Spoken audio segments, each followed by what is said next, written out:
Good afternoon or good evening, depending on where you might be. My name is Kevin Michael Grayson. This is the KMG show for Monday, January the 5th, 2021. And I'm going to start today with the fabled special relationship between Great Britain and the United States of America. This is one of the great cliches of world politics.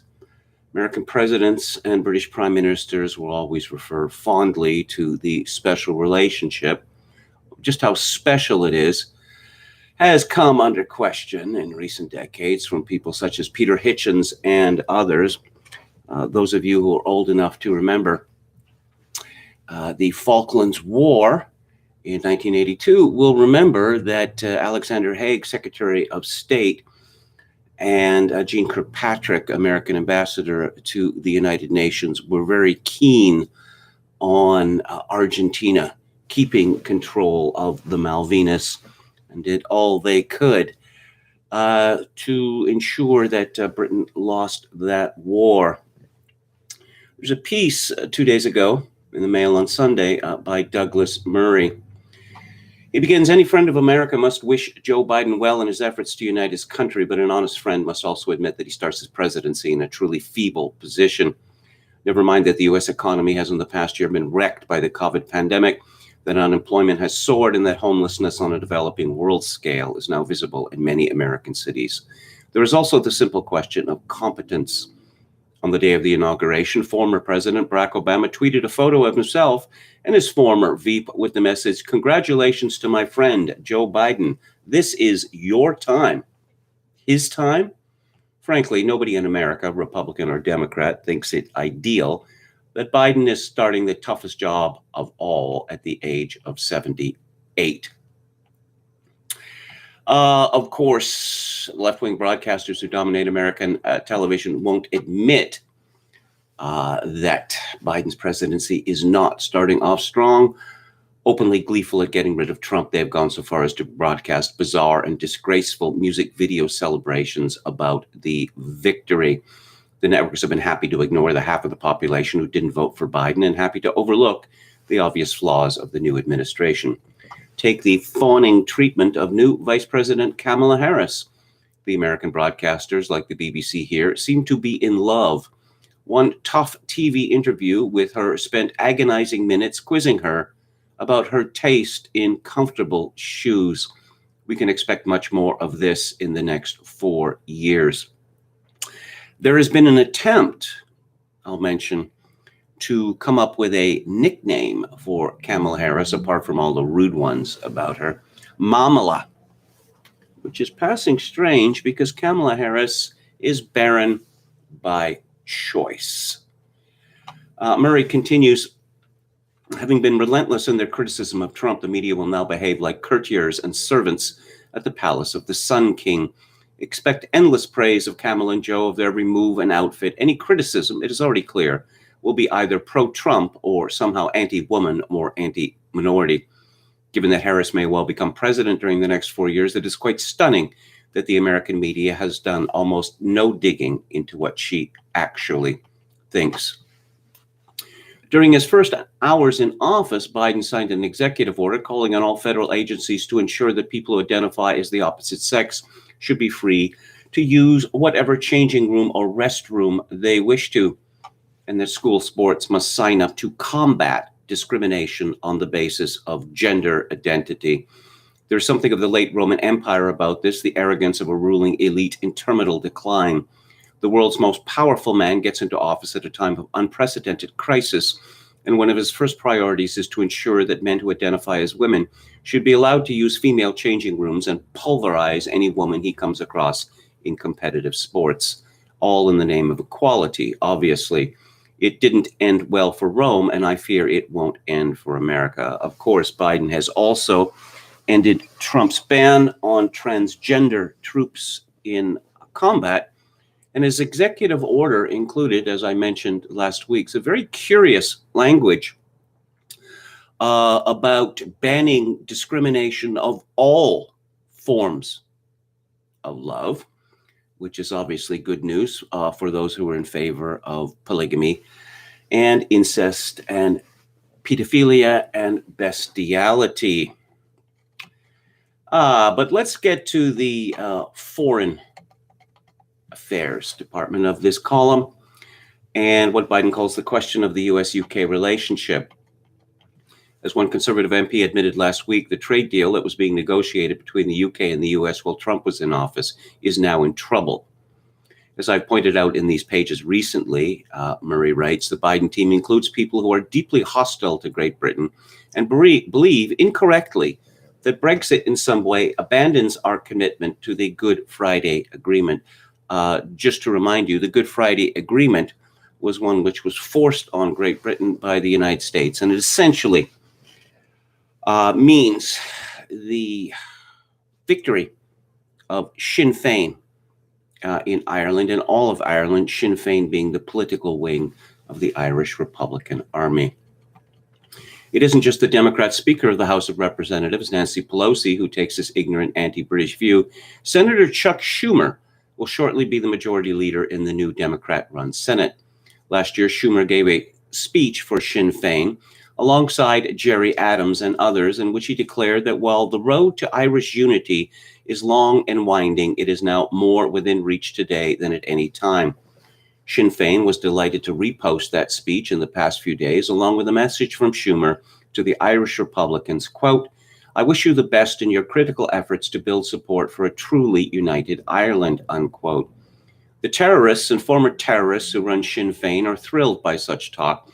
After years of pro-terrorist sentiment being anathema in Washington, it appears that it is back at the heart of American politics. This is bad for America and bad for Britain, too.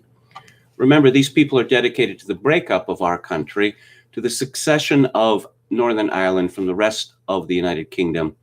U.S. politicians in the mold of Schumer and Biden, who loves to boast about his Irish ancestry, would be appalled if British politicians campaigned to break up the United States. But when it comes to us, they are urging exactly that.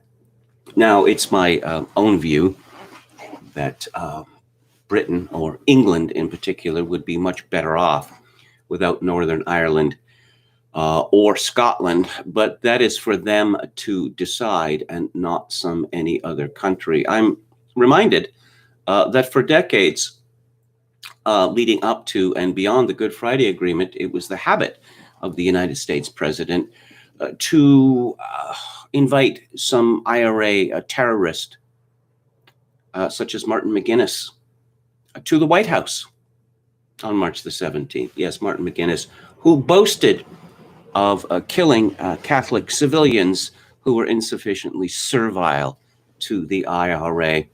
I had rather thought that this sucking up to the Irish diaspora in the United States had rather died down, but as we learn about Schumer's speech, no, that it isn't. There is a vestigial anti-British hatred that exists foolishly amongst a great many of Americans and Canadians, for that matter. As for Schumer, why he would be involved in this, I don't know. Perhaps he has some sort of vestigial hatred of Great Britain because of events in Palestine in the 1940s.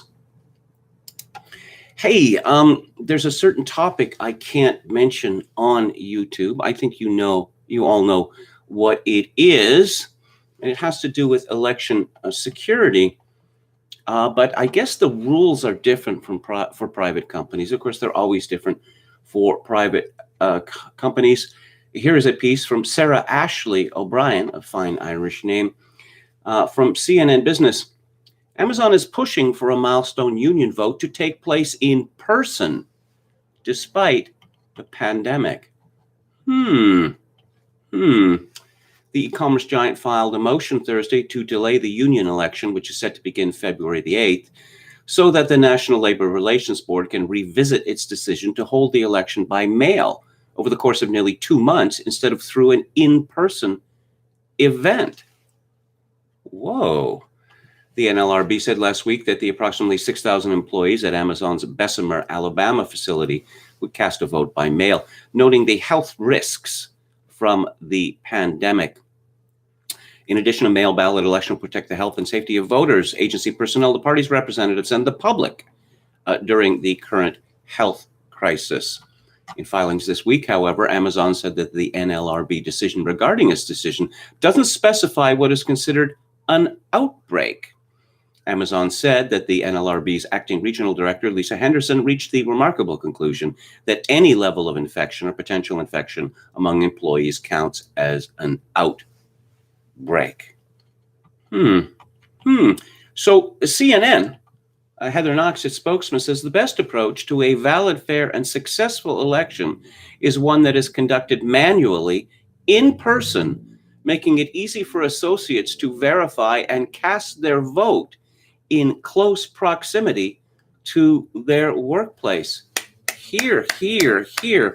But of course, Amazon took a rather different view with regard to the presidential election of November the 3rd.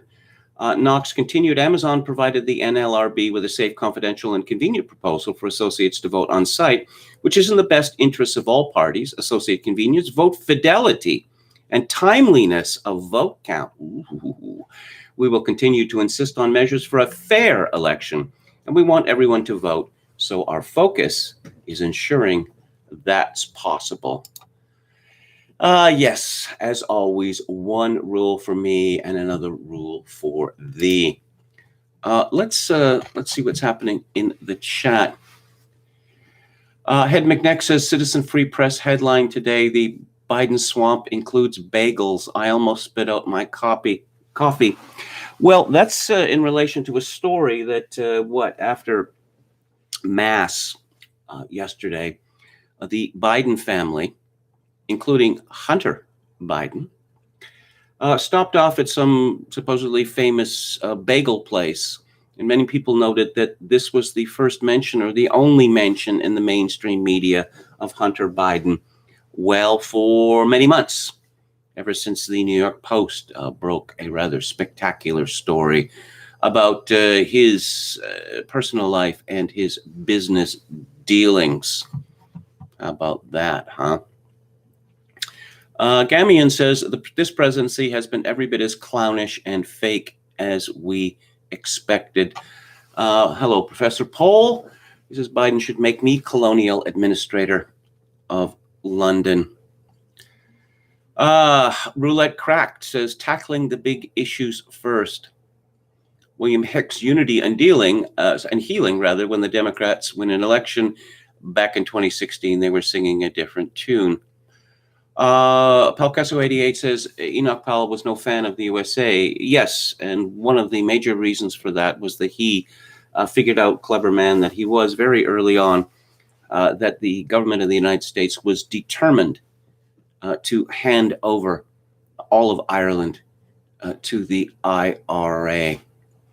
Wasn't the Rivers of Blood speech at about the same time as Hart Celler, says Jim Smith? I believe it was 3 years later, but pretty close. Well, yes. Enoch Powell's dislike of the United States, I suppose this was a traditional, rather British Empire view that the United States had supplanted Britain as the great world power, and as part of that campaign was determined to destroy the British Empire in the name of anti-colonialism, which is exactly what happened. The United States has some pretty strange foreign policy priorities. For instance, in any dispute globally between Christians and Muslims, the United States government will invariably choose, with Trump's exception, the side of the Muslims over Christians. We saw that in East Timor. We saw that in Serbia. We saw it during the Nigerian Civil War. We see it again and again and again. Oh, yes. I was thinking that since the Democrats are back in power, Biden is president, and the faster pussycat kill girls are in charge of foreign policy again, we could look forward to a bunch of color revolutions. I was thinking the obvious first place for this would be Belarus, where a color revolution attempt failed a few months ago. But no, they seem to have gone directly to Russia. This is from the AP, January 23rd. Russian police arrested more than 3,000 people Saturday in nationwide protest demanding the release of opposition leader Alexei Navalny, the Kremlin's most prominent foe, according to a group that counts political detentions. The protests in scores of cities and temperatures as low as minus 58 degrees Fahrenheit highlighted how Navalny has built influence far beyond the political and cultural centers of Moscow and St. Petersburg. Yes, I'm sure he has plenty of influence in Washington, D.C. And when you have friends in Washington, D.C., you get lots of money for your political activities. In Moscow, an estimated 15,000 demonstrators gathered in and around Pushkin Square in the city center. With clashes with police broke out and demonstrators were roughly dragged off by helmeted riot officers to police buses and detention trucks. I don't know. Perhaps this was an insurrection in Moscow, and we know what Biden and the Democrats believe, and the media, including Associated Press, how insurrectionists would or should be treated. Let's see what Jim Kunstler has to say this morning. Events are in the driver's seat now, not personalities. Gil Scott-Heron was right way back in the day when he said the revolution will not be televised. Only what he called revolution turns out to be collapse, led by the disintegrating news business, so that the people of this land, the United States, are flying blind into a maelstrom of hardship. Everything's going south at once here, and you probably don't know it. If you think we're headed into a transhuman nirvana of continuous tech-assisted orgasm, social equity, and guaranteed basic income, you are going to be disappointed. Our actual destination is a neo-medieval time out from all the techno-dazzle of recent decades. It's not as bad as you might think. The human project will continue at a lower pitch, probably for a good long while, but minus most of the comforts and conveniences we're used to and with very different social arrangements. You can waste your energy hand-wringing and wailing all over this, or summon the fortitude to go where history is taking us and make something of it. The old economy is wrecked. Many Americans know this because they've lost their businesses and their livelihoods. What used to be there isn't coming back. But there will always be ways to make yourself useful, providing things and services that other people need, just not within the crumbling armature of the economy we're leaving behind. I've been thinking about this a lot lately, that what is the social contract, if you will, that our leaders have with us? Having promulgated policies that essentially have destroyed tradition, community, nations, society. Well, there's the Gibbs. And I've come to the conclusion that if the Gibbs stop coming in, then all bets are off. Then it's a question of force majeure. Now, the United States is in a better position than my country, Canada, because the United States can literally print money and my country cannot. But there is a limit to how much money can be printed. I suppose we're going to find out what that limit is soon enough, especially with the U.S. military once again ramping up operations all over the world. There are going to have to be cutbacks. There are going to have to be cutbacks, say, in pensions. And the people, who are getting those pensions or who are online to get those pensions are not going to take this very well. Kunstler continues, growing food and getting it to markets is the most critical activity. Poor Bill Gates, addled by his fortune, has bought up something like 250,000 acres of farmland. His grandiosity prompts him to believe that he can organize farming on a supergiant scale, Walmart for corn and turnips. Nothing could be further from the real coming trend, a reduction of scale and scope of farming and of the distribution supply lines that serve it. Poor Bill doesn't seem to realize that the oil and gas-based inputs, fertilizers, pesticides, won't be there for him, nor will the multi-million diesel-powered combines, nor the trucking industry. He could do more good for mankind by getting into the mule business. For For those not paying attention, COVID-19 has destroyed what remains of education, especially the public school system. It was already moribund, waiting to crash, reduced to a pension racket for teachers. Going forward, the money won't be there to operate these giant centralized schools and their yellow buses while paying out pensions. The virus has kickstarted exactly the kind of homeschooling pod system, several families combining, that can be reorganized into small-scale schooling for people who want it. People who don't want it can move into their future without knowing how to read or do arithmetic. We'll finally get a good test of the noble savage hypothesis. As for the colleges and universities, their business models are toast. They'll be downscaling and shuttering as far ahead as the eye can see. Whatever remains will be more like finishing schools for the neo-medieval ladies and gentlemen. And by the way, the distinction between men and women will be reestablished because reality insists on it. There will be plenty of work for former professors of intersectionality in the sorghum fields. Meanwhile, we get an exciting show trial, Donald Trump's impeachment in the Senate. Not a bright idea. Trump would get to defend himself, of course. What if his attorneys produce solid evidence, i.e. prove that the incursion into the Capitol building was actually launched by, and I'll just say, not who we are told? Could happen. Consular guesses. What if the Democratic Party gave them some aid and comfort in organization? Wondering what is on Nancy Pelosi's purloined laptops? Well, yeah, I suppose so.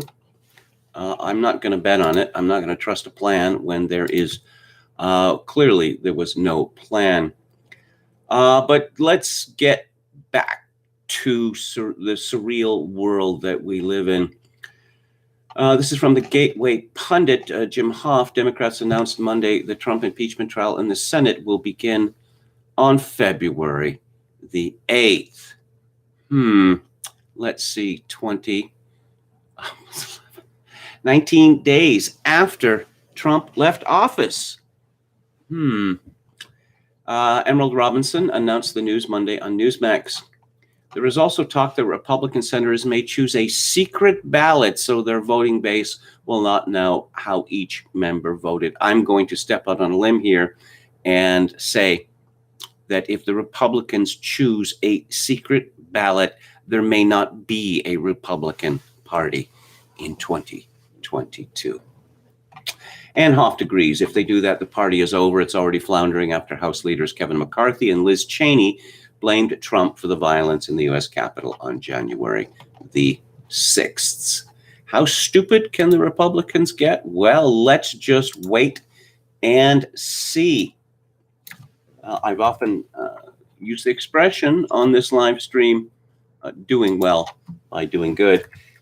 And one of those who has done so very well by doing good is Nancy Pelosi, with her net worth of approximately $200 million. According to Zero Hedge, Biden will replace federal government fleet with electric vehicles. And then this report, House Speaker Nancy Pelosi has placed up to $1 million worth of bullish bets on Tesla stock, she revealed in a financial disclosure form last week. Is she not rich enough? Is she not old enough? She clearly believes that she is going to live forever and going to be speaker forever. Perhaps she has made some sort of arrangements, I don't know, with the transhumanists or perhaps the Prince of Darkness, but I don't know. I think she will go to her reward when it's time, when God chooses. Again, from Jim Hoft, Trump is reportedly drafting a list of dirtbag Republicans to primary in the coming elections. He's also looking at starting a pro-American patriot party to represent the people and take on the corrupt Republican and Democrat machines. Oh, I spoke about this last week. The path to power by starting a third party is so very, very difficult. And you can look at the Reform Party, Canadian Alliance in Canada, or you could look at UKIP in Britain. there are other examples. There is something a little different. The Conservative Party of New York State, which sometimes would back Republican candidates, so you wouldn't get a splitting of the vote. The Daily Mail insists Trump is making the move to protect him during impeachment. This is doubtful. If Republicans vote to impeach President Trump based on media lies, there will be no Republican Party left. Then again, the GOP is that arrogant and stupid. That is Jim Hoft's verdict, not mine. Okay, so let's see. All right. Yeah, I'm going to be talking about this a little later. Less than a week after Joe Biden's inauguration, California Governor Gavin Newsom is expected to lift the state's stay-at-home order Monday based on ICU projections for the next 4 weeks. Counties are expected to return to a colored tier system, with most returning to purple. Oh, all right, purple. That's a weird choice. You know, in the whole Candy Crush craze, and there are many imitators of this game, I've learned that gooey purple seems to be women's favorite color. Now, strictest lockdown being associated with purple, I don't know, maybe it's a good idea because women love purple. And so perhaps they will love the lockdowns because, well, California's at any rate, because they are indeed purple. COVID vax for cats and dogs. Oh, I thought this was going to be a story about Joe Biden's cat, of which more later. Anthony Fauci, highest paid federal employee. These headlines are from the Drudge Report. Teachers jumped to front of vaccine line, but still refuse to teach. Fire them all. COVID sniffing dogs to screen fans at Miami Heat games. That sounds, yes. I want to spend however many hundreds of dollars it costs to go to a basketball game in order to be treated like a terrorist. I wonder how many people will sign on for that. Mexico enters darkest days.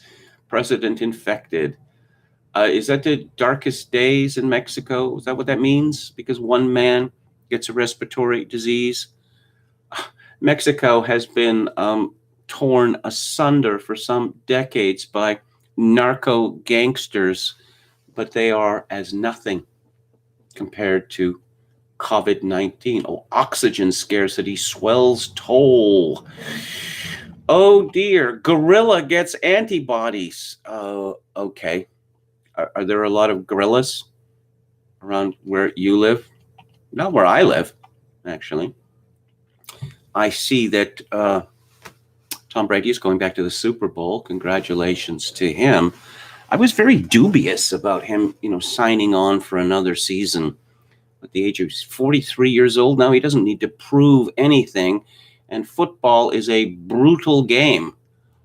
He is the greatest of all time, and he remains a relatively young and very handsome man.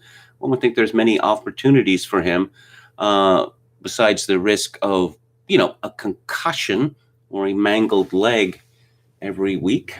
But he loves to play, apparently. R.I.P. to Hank Aaron. I've got mixed feelings about Hank Aaron. He was a great ball player. I don't think that he was the greatest. Of course, there can only be one greatest. I was really struck in the decades after he quit playing baseball that the Atlanta Braves had him on in basically a sinecure. But he seemed quite bitter, actually. Now, yes, there was a lot of unpleasantness directed his way when he did, and then after break Babe Ruth's all-time record of 714 home runs. But I will point out that in 1961, there was an enormous amount of hatred, death threats, whatever, directed against Roger Maris of the New York Yankees when he was on the verge of beating Babe Ruth's single-season home run record. A lot of sports fans are rather stupid and crazy when it comes to breaking record. So no, I'm not going to deny that there was racial prejudice involved in the reaction against Hank Aaron. I read an interesting story about him that Aaron, he used to show up incognito at the dog pound in Brown Stadium in Cleveland because he loved the Cleveland Browns so much. And he was offered, much better seats, probably for free, but he said no, he liked to be with the real fans, which made me think better of him. So let's go back to the chat again. Let's see. Coachalango, I learned the word hurry yet by the song Hurry Yet by the X. That went completely over my head. Antibody Gorilla is a great superhero name. How about Antibody Gorilla Mindset? Couldn't you use that? Many places, Coachalango says KMG loves the Bills. I stopped watching football a decade or so ago. I'll tell you why. The increasing lack of sportsmanship in the game, the endless celebrating, humiliating of the other team. I don't like that. And this kind of, you could see the same sort of basketball mentality coming into the NFL. There was a story that I read, I don't know, when was it? 2009, 2010. It was about a player, a starter with the Chicago Bulls. And he was in Los Angeles visiting a friend of his. I guess he went to USC. And he had a close friend who had gone to USC as well, but didn't make it into the pros. So they were in a Denny's late at night. And they became irritated for some reason because of a man sitting alone at a table with a laptop. So they started shouting insults at him. And one of the insults was that he was a Jew, and one of the insults was that he was a fag. That's the word that they used. And it turns out the fellow was Iranian. He very bravely told them to F themselves. And so the two football players came up with a little plan that one of them went to the bathroom and waited because they knew that he would use it. And as soon as the Iranian left his table and walked to the bathroom, the second player followed him. So he got into the bathroom and he had one hulking giant in front of him and one hulking giant behind him. And they proceeded to beat him severely. It seemed to me this kind of behavior just becoming commonplace in the NFL. KMG loves the Sabres too. Well, we're going back a long time here. After Stafford Smythe ruined the Toronto Maple Leafs, and it seemed a large part of the organization moved to Buffalo, including Punch Imlach, the coach. I did follow or support, as they say in Britain, the Sabres for some years, but I gave up watching hockey sometime in the 1990s for the reason that I was living in Edmonton, and there are about 3 months, maybe a little more, of good weather in Edmonton, and the nights are very long in the summer. Because Edmonton is so far north, you almost get what Dostoevsky called the White Nights, which I love. And I was watching some playoff game during the second season, as they call it, the interminable second season in June. And of course, it went into overtime because all the games must go into overtime. And I looked outside and saw how beautiful it was. And I thought, why am I watching a hockey game indoors in June? The NHL season used to end in the first half of April, but then the owners got very greedy. Let's see. There's a question about Keystone here. Palpcasso 88. Will the cancellation of Keystone XL hasten the bankruptcy of Canada? It could.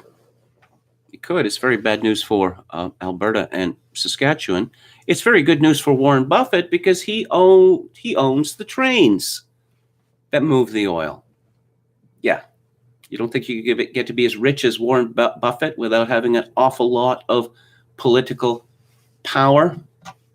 Again, Joe Biden could have thrown a bone to Canada, especially in the light of the Buy American project of the American government. He could have thrown Canada a bone, Keystone XL, but no, because the radical environmentalists, they want to end the oil and gas regime. And if Alberta simply disappeared and everyone there died, they wouldn't care. These deep greens, they're looking for a massive die-off. They're not bothering to hide it. KMG and Alex DeLarge are both Southern Ontarians. I was born in Toronto a very long time ago, 65 years ago. I spent about 4 years in Toronto and in suburbs of Toronto before I moved to Sudbury, which is in Northern Ontario. And then when I was 6 years old, I moved to Vancouver, which is where I grew up. So I don't consider myself a Southern Ontarian. William Hicks says, read about the 2 mask recommendation. Why not 3? Well, I talked about that briefly last week. Apparently 3 masks. This has been discussed, but the obvious objection that there might be difficulties with breathing. Yes, I have difficulties with breathing with only 1 mask. Okay, and there's a dirty joke from William Hicks, which I am not going to repeat. Baseball is quite interminable as well, Kevin. I don't think so. The season begins in April and it's over in November. It does not, as opposed to the NHL season, which was lasting about 10 months last time I checked. And the games weren't long enough. So they made an attempt to get rid of tie games by adding overtime. Metal Mike says, I gave up watching hockey because ticket prices were ridiculous, and I'm sick of the Leafs failing since 1968. It's 1967, I believe, that they won their last Stanley Cup. I remember it quite well. And the Toronto Maple Leafs are an example of, one of the things that's wrong in professional sports, because the market for the Maple Leafs, both the market that goes to the games and buys the merchandise and the market that watches on television all across Canada is so big that the Toronto Maple Leafs make more money fielding a crummy team than fielding a good team. Because if they filled good teams, they would have to pay a lot more in player salaries. It was much like this with the Chicago Cubs. Well, for decades, that people went out to see Cub games, even though the Cubs were never in the pennant race. Yes, Hank Aaron did get the COVID-19 vaccine, and then he died, I believe, less than 2 weeks later. And as Tricky Who says, he wanted to show the Black community how safe the vaccine was. Some years ago, I was having a talk with Colby Kosh, who I used to work with at the Alberta Report. He's now with the National Post, has been there for quite some time. And he was telling me about someone new at the magazine, and he said that, he's a liberal. Okay, well, how is he a liberal? And he said, I'll give you an example. He said to me, who's the greatest ever baseball player? And I said, that's easy, Babe Ruth. And he said, well, that would be my choice too. And he said, but this fellow chose Hank Aaron. And I said, well, Hank Aaron was a great ball player, but I don't know that he'd be in my top 10. I mean, the reason why he has the greatest number of home runs before Barry Bonds is because his career was so very long. I don't really like to see this, players like Pete Rose, I want to get to 4,000 hits. Well, you're kind of a drain on the team at this point. And that fellow Cal Ripken Jr., who beat Lou Gehrig's record, for the last few years of Cal Ripken's career, he was not a good player. He was a drain on the team. Okay, what are we going to talk about next? Let's talk about Christians. And let's talk about my two-name rule. I'd never heard of Jen Hatmaker before. I have learned that she is a big deal in American evangelicalism. Now, my two-name rule. Okay, briefly. If your surname is unusual or difficult to pronounce or understand, or is what many people would consider to be risible, such as Hatmaker, you want as normal a Christian name as possible. Now, okay, Jennifer, that's a fine name, lovely name. But no, she goes with Jen, which is less of a name and more of a vocable or even a grunt. This is from the Christian Post on Friday from Leonardo Blair. Christian author Jen Hatmaker, who on Thursday joined a progressive group of interfaith leaders for the National Prayer Service in honor of President Joe Biden's inauguration, has apologized for the first line of a prayer she delivered at the event. Almighty God, you have given us this good land as our heritage, Hatmaker began in the prayer that she said was written by organizers of the event in her apology posted on Facebook shortly after the event. I was proud to offer the final liturgical prayer, which was written by the organizers to serve as an anchor. I have one regret and thus apology. The very first sentence, thank God for giving us this land as our heritage. He didn't give us this land. We took this land by force and trauma. It wasn't an innocent divine transaction in which God bestowed an empty continent to colonizers. This is a shiny version of our actual history. If God gave this land to anyone, it was to the native community who always lived here. Well, if Jen Hatmaker sincerely believes that, then she should bugger off from the United States and go back to wherever her people came from. And does she believe that there are all of these countries in the world where the people who are currently in charge have always been in charge? There's an awful lot of invasion and the like in the Old Testament. I'm sure Hatmaker must be familiar with that. Oh, of course, when I'm speaking of religious leaders these days, I begin to wonder about how familiar they are with any of the Bible, Old or New Testament. Oh, but wait, here it gets personal. I panicked and froze and then just kept going. I'm so sorry, community. Primarily sorry to my native friends. You have a lot of native friends, do you, Jen? It matters, all caps, to me, that we reckon with our history of white supremacy. Oh, here we go. And the lies we surrounded it with. And I'm filled with regret that I offered yet another hazy, exceptional rendition of the origin story of colonialization. She actually put that in her Facebook post. UGH. I can't go on without apologizing. My stomach hurt all day. Poor Jen. Poor Jen. Perhaps she's not cut out to be a religious leader. Hatmaker, who is also a mother of 5, said if she could change anything about the prayer, she would have included a call for America to repent of things like the unjust systems the nation has built. Perhaps Jen Hatmaker should be replaced by a Native American, or perhaps a person of color, a black person, perhaps a black immigrant. God, may we continue to be a people who reckon with our violent history as opposed to the non-violent histories of every other country on earth. Repent from the unjust systems we built. I like a little specificity there. Denounce white supremacy in all its forms, past and present. Continue to work together to form a more perfect union. The other speakers at the event was the Reverend William Barber III, the National Co-Chair of the Poor People's Campaign, who delivered the homily at the virtual event.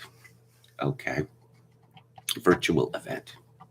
These people are more afraid of a virus than they are of Almighty God. So who is this Jen Hatmaker? And I've seen a lot of pictures of her now, and she always seems to be wearing a hat. Hatmaker wears a hat. Get it. She was born in 1974, according to Wiki, as an American author, speaker, blogger, and television presenter. She's been featured in Christianity Today magazine. She and her then husband, Brandon, joined by their 5 children, host the HGTV series, Your Big Family Renovation. Oh, she's a reality TV star. She and her husband founded Austin New Church in Austin, Texas. She remains on the church's board. She was thought to be a successor to Houston evangelist Beth Moore, who's been a mentor and a headliner in the Women of Faith tours. In 2016, she called for the full inclusion of alphabet people into the Christian community. There's nothing to do with the fact that one of her daughters is a lesbian. I suppose she wouldn't want to, correct this child. That would be too problematic. She reiterated, or repeated, as others might say, her position in October 2016, and as a result, Lifeway Christian Resources decided to discontinue selling her publications. Since the 2016 presidential elections, she alleges that she has been receiving death threats for making public statements critical of Donald Trump and challenging evangelical Christian attitudes towards alphabet people. And her family has been harassed by the community where she lives in Buda, Texas.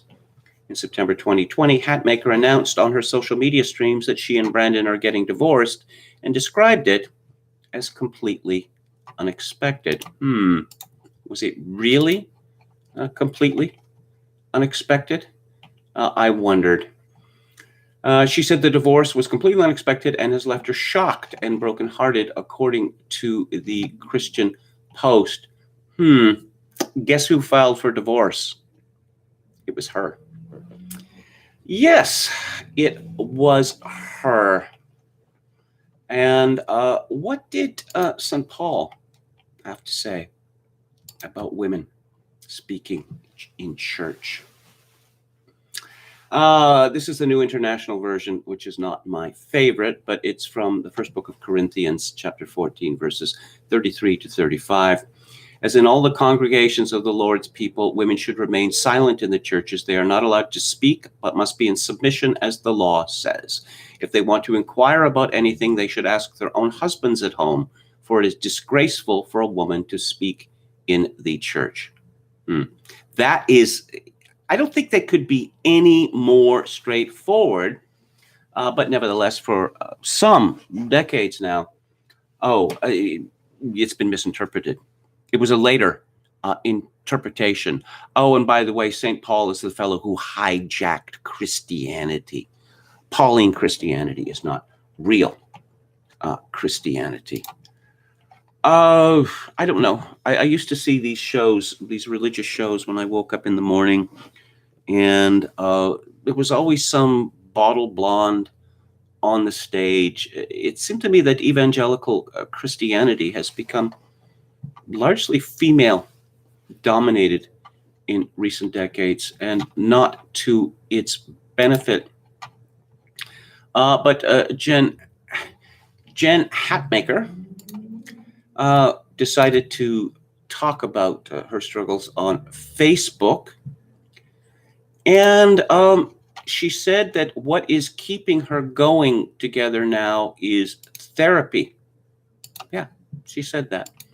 One would think that a woman such as this would say that, her love for our Lord Jesus Christ and her prayers, etc., would be keeping her going. But no, apparently that's not enough. Therapy is required as well. And I don't know, perhaps various pharmaceuticals. I've said enough against my own church, Roman Catholicism, where again, the leaders, the hierarchs of my church are almost to a man more afraid of a virus than they are of Almighty God. Okay. Let's go back to the chat. Favorite song from Fiddler on the Roof? I don't know that musical very well. If I Were a Rich Man. Tradition. That's a big one, isn't it? Okay. Evangelical. Okay, yeah. Okay, this woman is Episcopalian. Is she? I don't think so. I don't think so. She's got her own church. Isn't this how it works? They call it sheep stealing. Very controversial. There's some charismatic figure comes forth or puts himself or increasingly herself forward. And then one of the acolytes who has some sort of mid-level leadership position says, I could do better than that. So they start their own church. Oh, Ricardo Williams is taking a shot at Paul, the name. I don't really understand that. I don't know why anyone would carry on about that. Doesn't make a lot of sense to me, but here we go. Let's see. Let's talk about, let's talk about the United States of fabulousness. It's kind of a strange irony that Joe Biden is a warmonger through and through.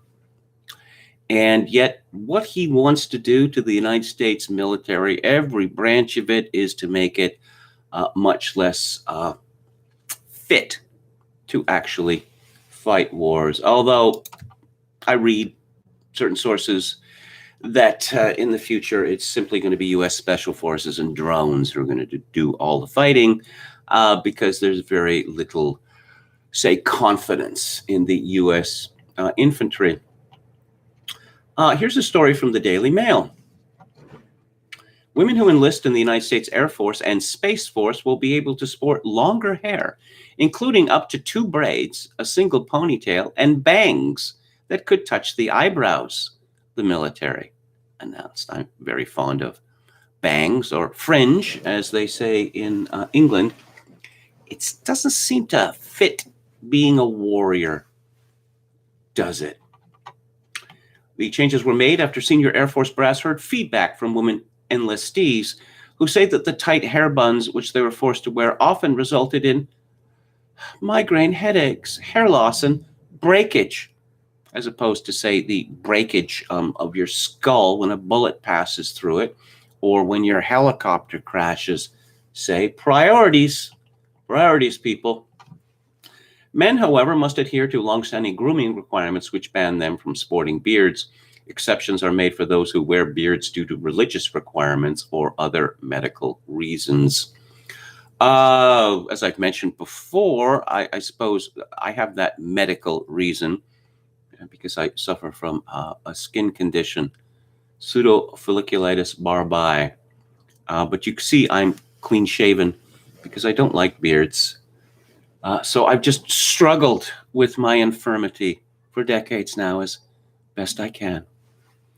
And there is a helpful graphic here, copyright United States Air Force, where it shows just how long these braids or ponytails can go.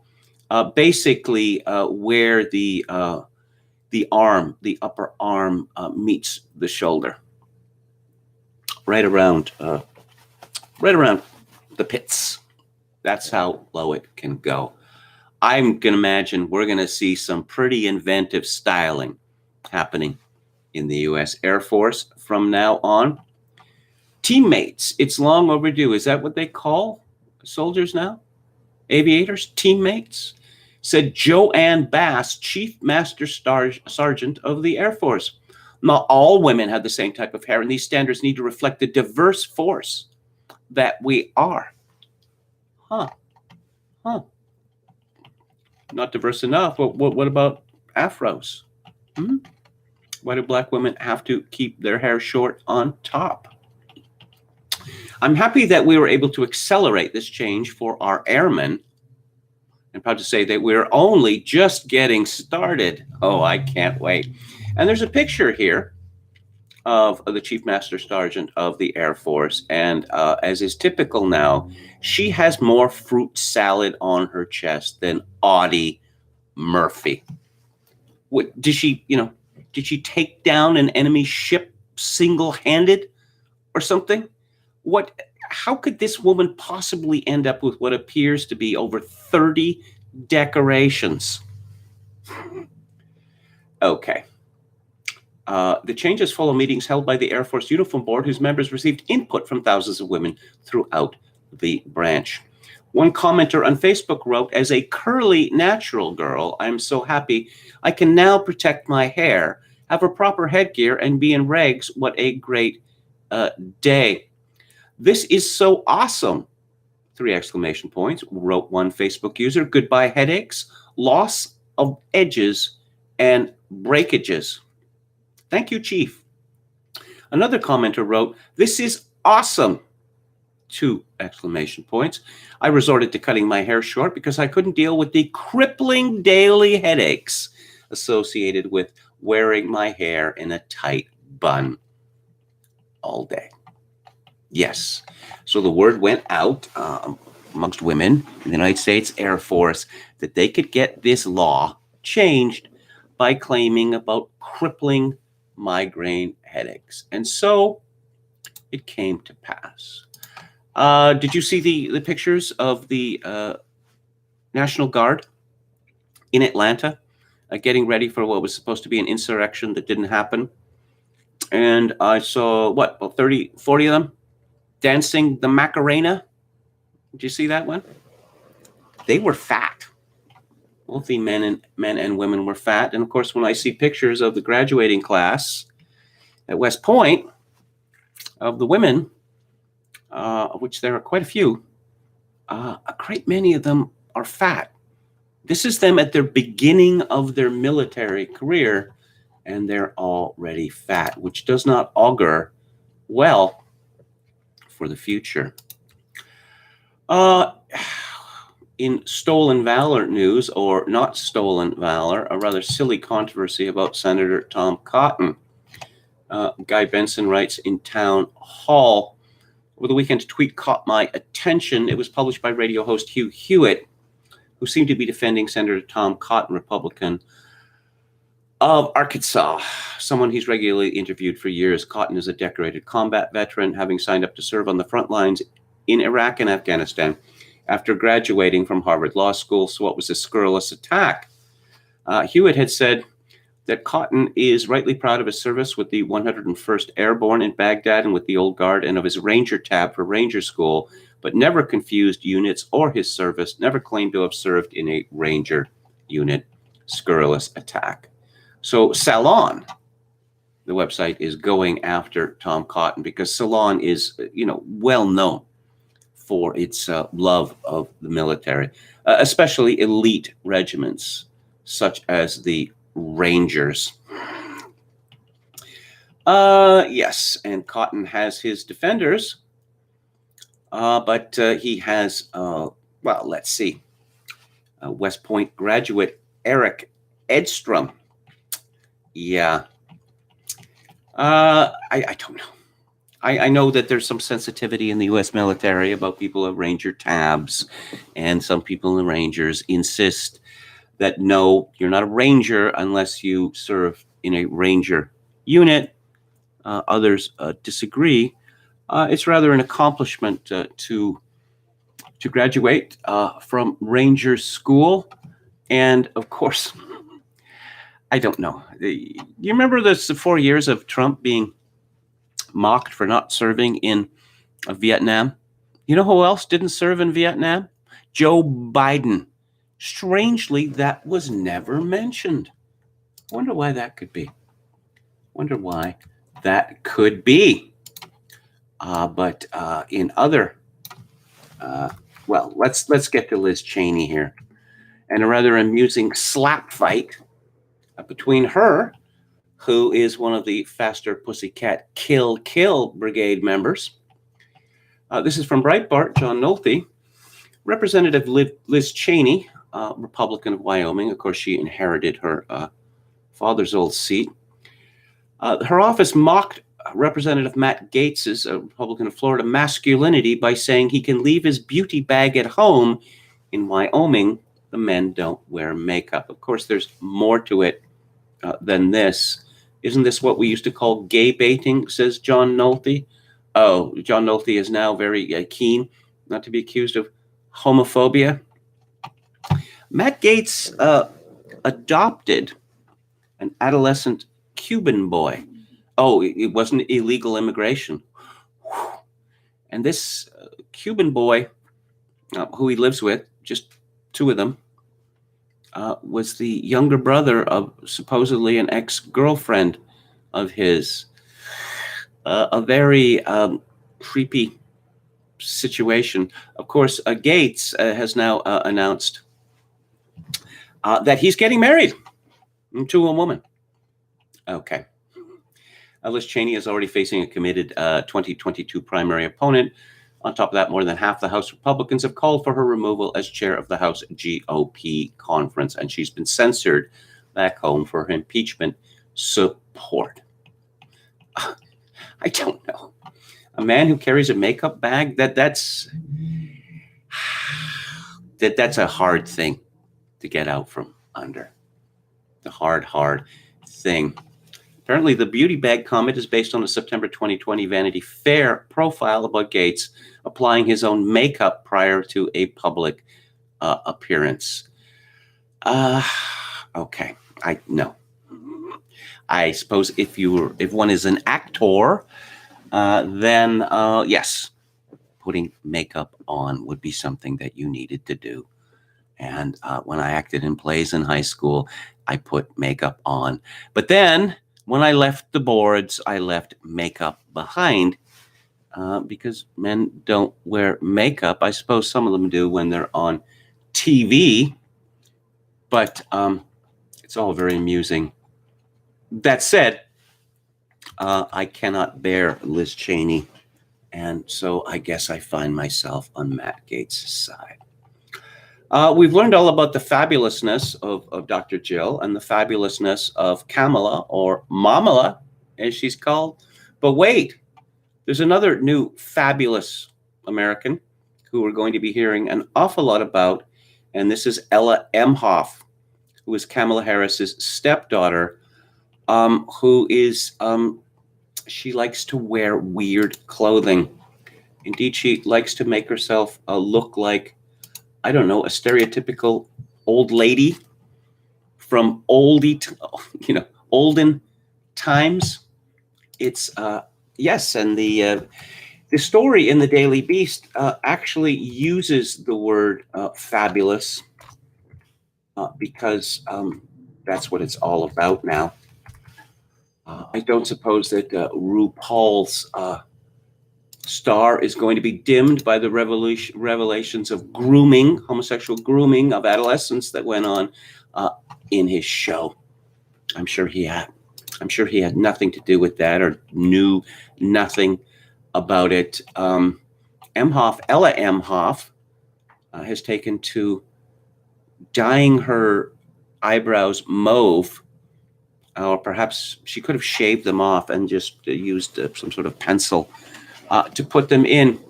But she is oh so fabulous, and we're going to be hearing a lot more. Similarly fabulous is another person who has ignored my two-name rule, Jen Psaki, who is now the White House press secretary, which rather reminded me when a woman called Dee Dee was White House press secretary under Clinton. And I thought, no, Dee Dee is the bass player for the Ramones, not the press secretary to the President of the United States of America. This is from Charlie Spearing at Breitbart. White House press secretary Jen, why not Jennifer? Psaki predicted Sunday that Biden's first cat would, quote, dominate the internet, unquote, when it is publicly revealed for the first time. I suspect that the Bidens don't like cats, that this is completely phony. I know, sounds like a conspiracy theory, but in my defense, I will say this. If you live on a large property, as the Bidens did in Wilmington, Delaware, for some years, and you don't have a cat, that tells me you don't like cats very much. Now, there are lots of people who don't like cats. That's just the way it is. What of it? But no, you see, the Bidens have two large German Shepherds, which I'm sure was vital to the ticket securing of the lesbian vote. But now they're going to get a cat. here's an actual tweet from Jen Psaki, U.S. government account. Last week, I asked you for your questions and you delivered. Answered a bunch here and looking forward to doing this again soon. Spoiler, revealing POTUS's favorite ice cream.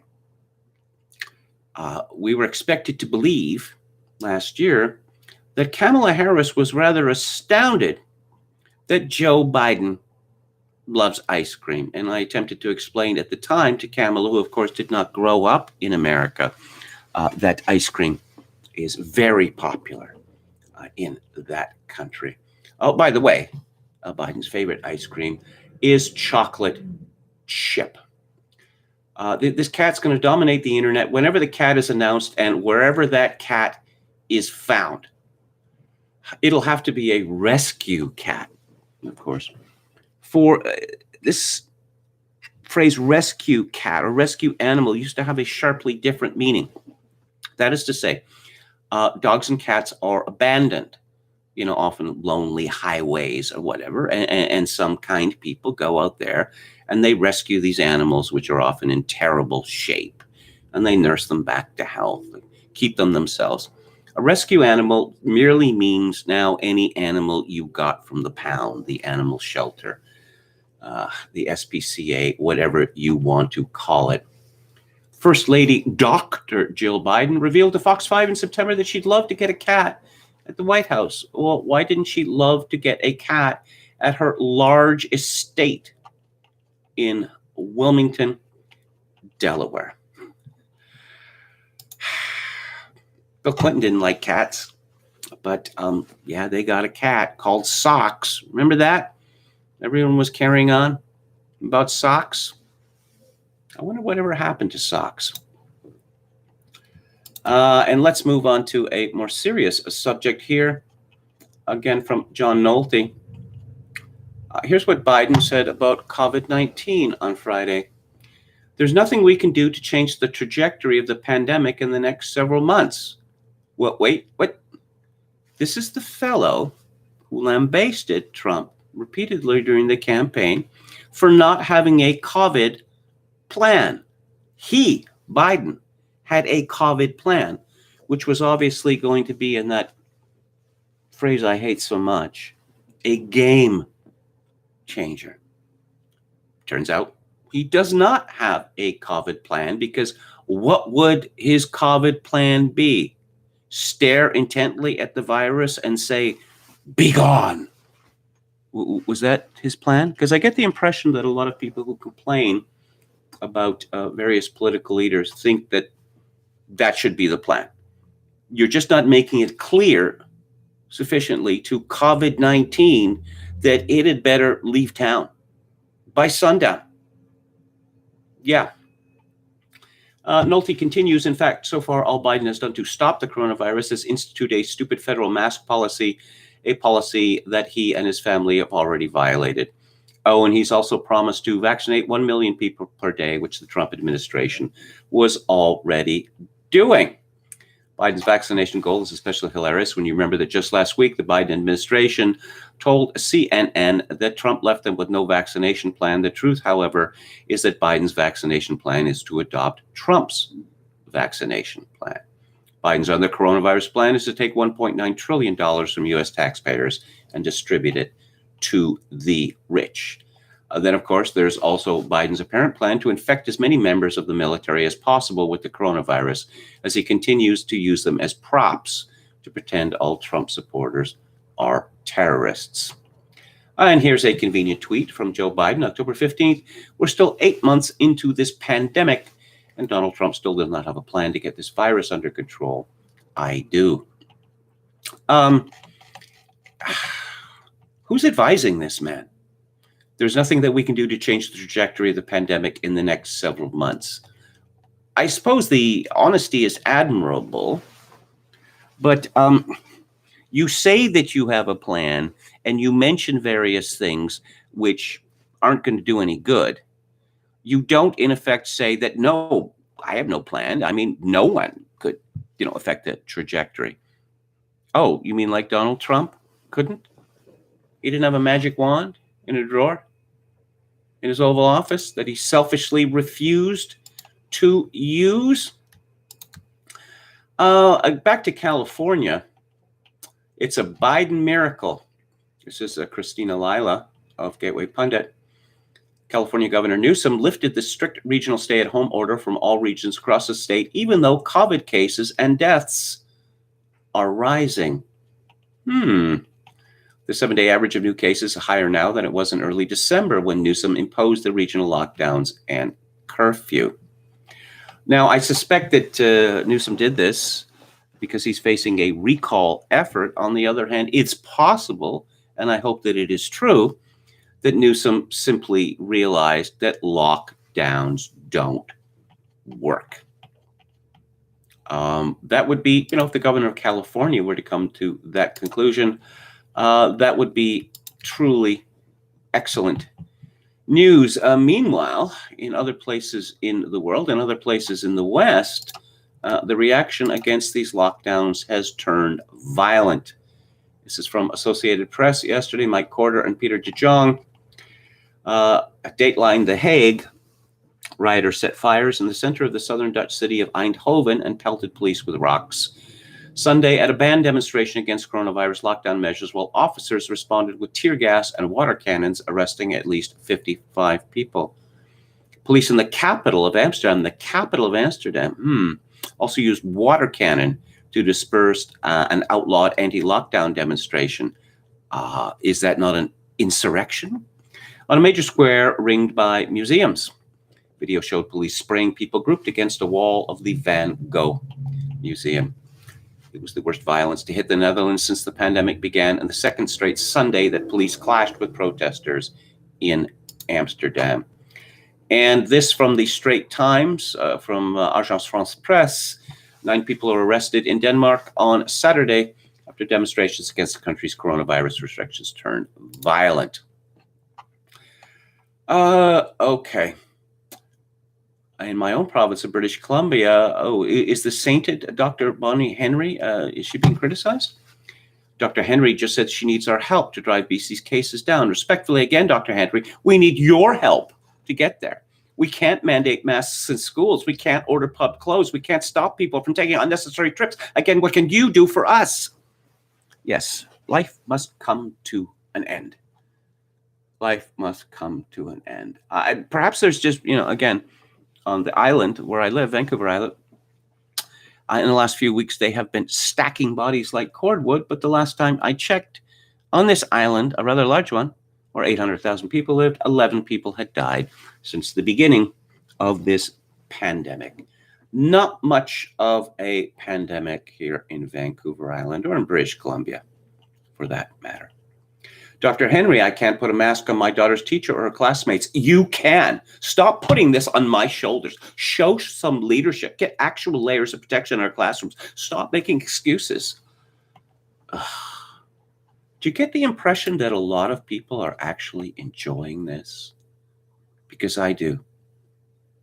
I thought that maybe these people, they wanted, to follow all the regulations. They wanted to do what they were advised to do or what they were mandated to do.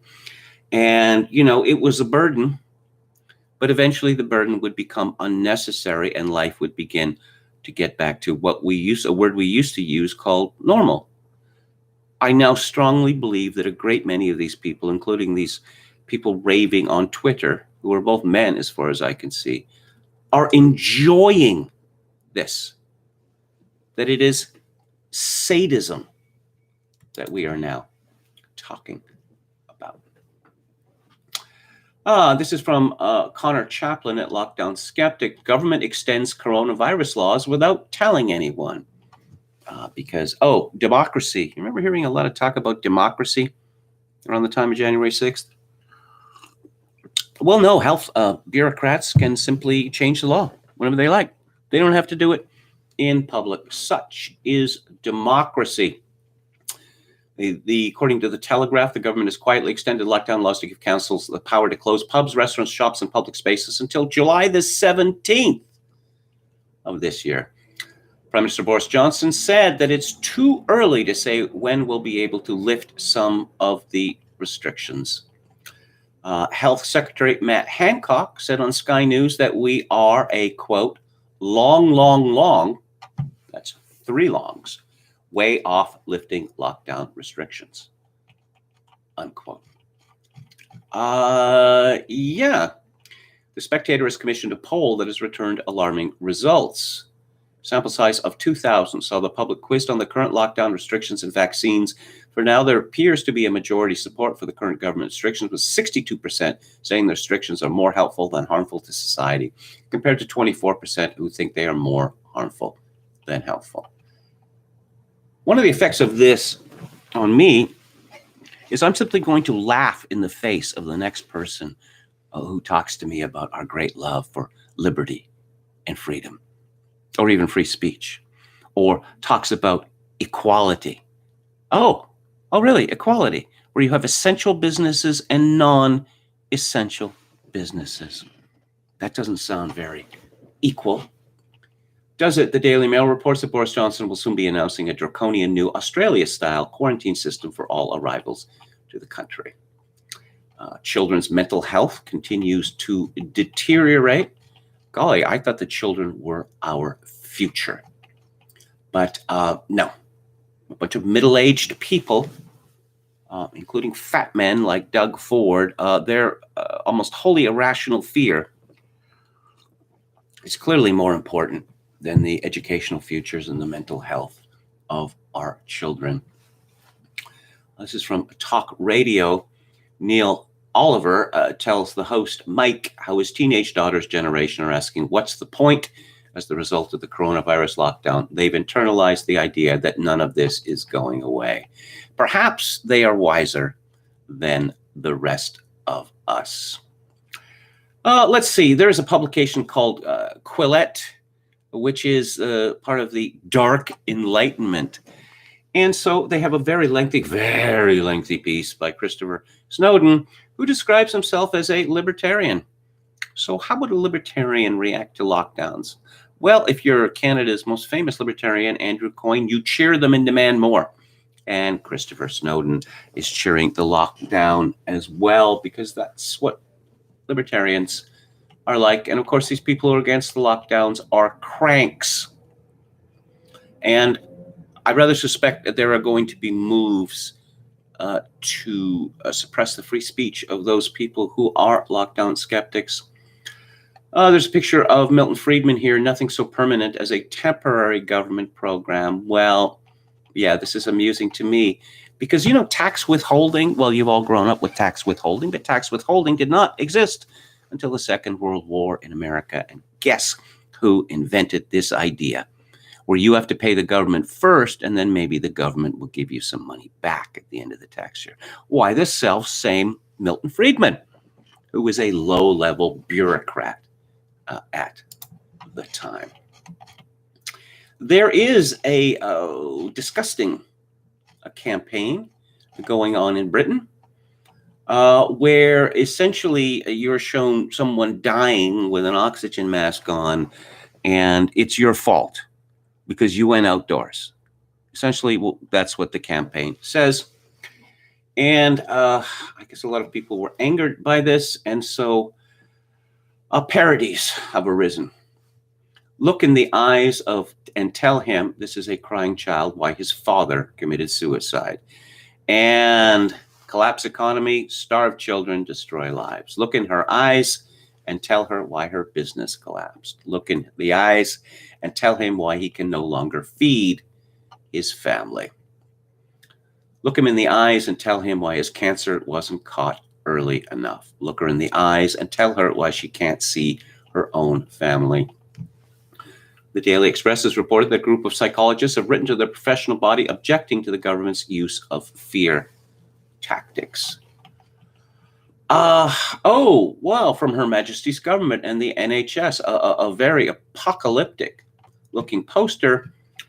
Coronavirus, don't help the virus spread. Around 1 in 3 people have no COVID-19 symptoms and are spreading it without knowing. It is now highly likely that someone near you has it. Stay at home, only go out If it is essential, do not meet anyone outside your household or support bubble, except for exercise. Stay home, protect the NHS, save lives. And a reader of Lockdown Skeptics comments, I doubt I'm the first to send you this ad, which makes the ludicrous assertion that a third of people are spreading COVID-19 asymptomatically. Obviously, the reading should be around 1 in 3 people who have the virus have no COVID-19 symptoms, etc. But no, we're coming up to a year now, and apparently we're still all going to die. And if that were true, wouldn't that mean that the efforts made by our governments had proved to be useless? No, but there's more. Passengers on public transport, according to Reuters, this is in Paris, should avoid talking to one another or on the phone in order to minimize the risk of spreading coronavirus, the French National Academy of Medicine said. Perhaps they could sew our lips shut. That way we wouldn't be either, to breathe in air or expel carbon dioxide and particulates. I shouldn't have made that suggestion, because I'm thinking that it's possible that some disturbed people might actually do that themselves. They would be that afraid. Let's see what's going on here in the chat. Stream just die for others or just me? Well, I'm getting a bunch of refresh fixed. Well, I'm glad to hear that. I saw that ad as creepy as hell, dystopian agate prop.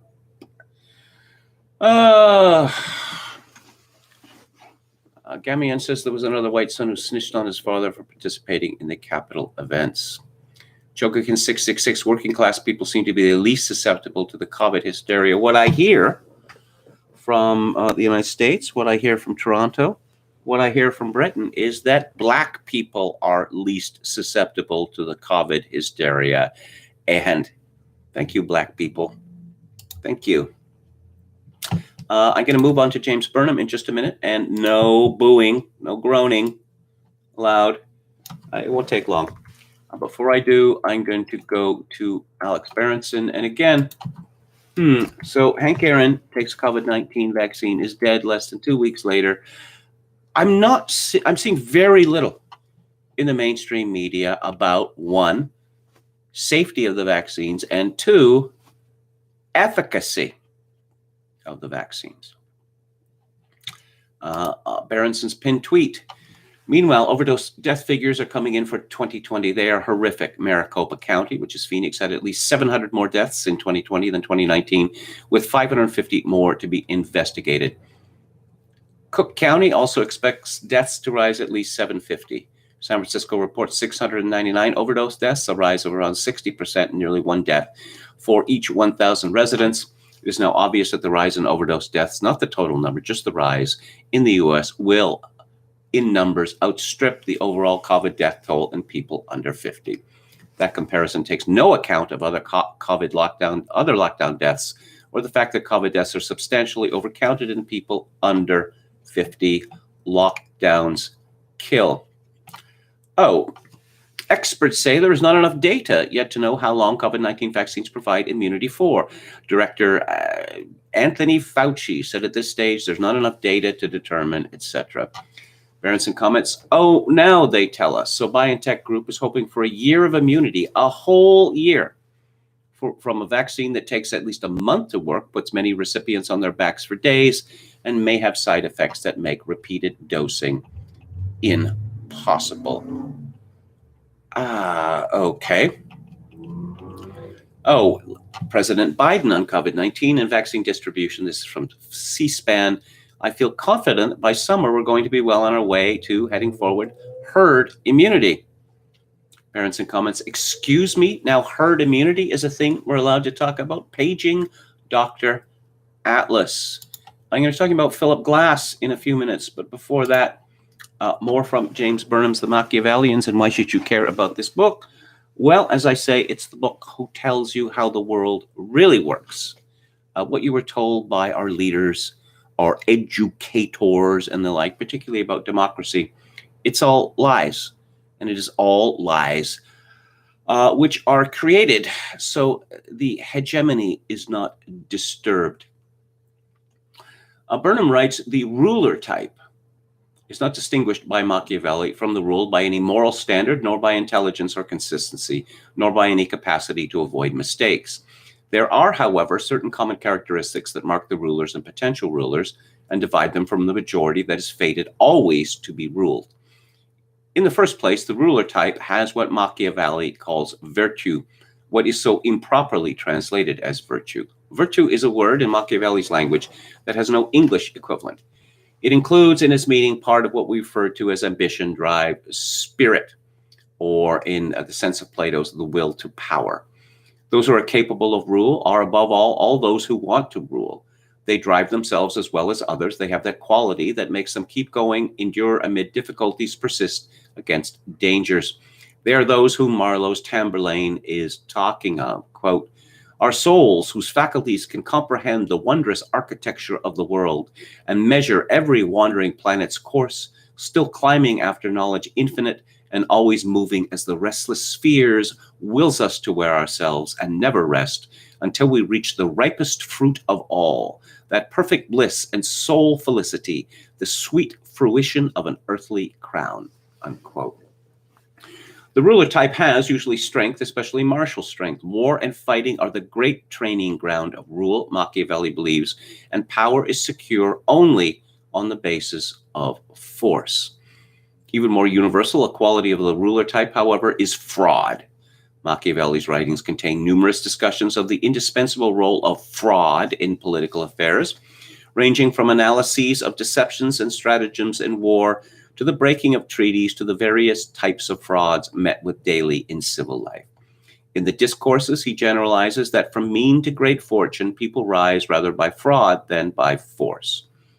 He continues, I have found it always true that men do seldom or never advance themselves from a small beginning to any great height, but by fraud or by force, unless they come to it by donation or right of inheritance.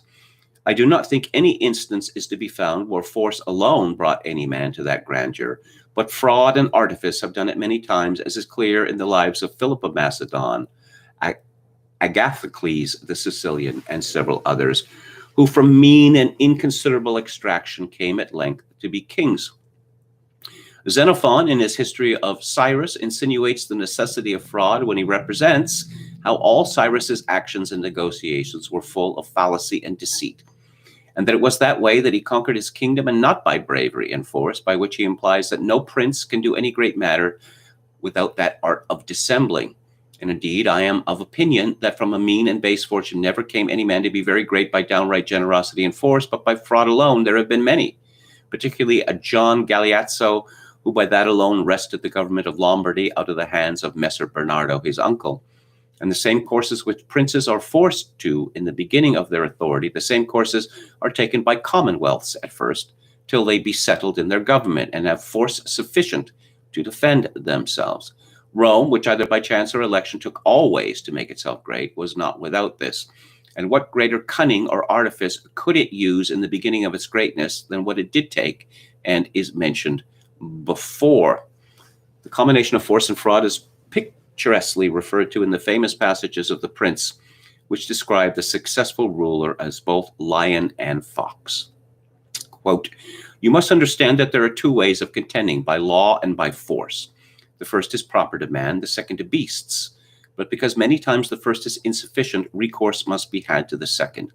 It belongs, therefore, to a prince to understand both, when to make use of the rational and when of the brutal way. And this is recommended to princes, though abstrusely, by ancient writers, who tell them how Achilles and several other princes were committed to the education of Chiron, the centaur, who was to keep them under his discipline, choosing them a master, half man and half beast, for no other reason but to show how necessary it is for a prince to be acquainted with both, for that one without the other will be of little duration.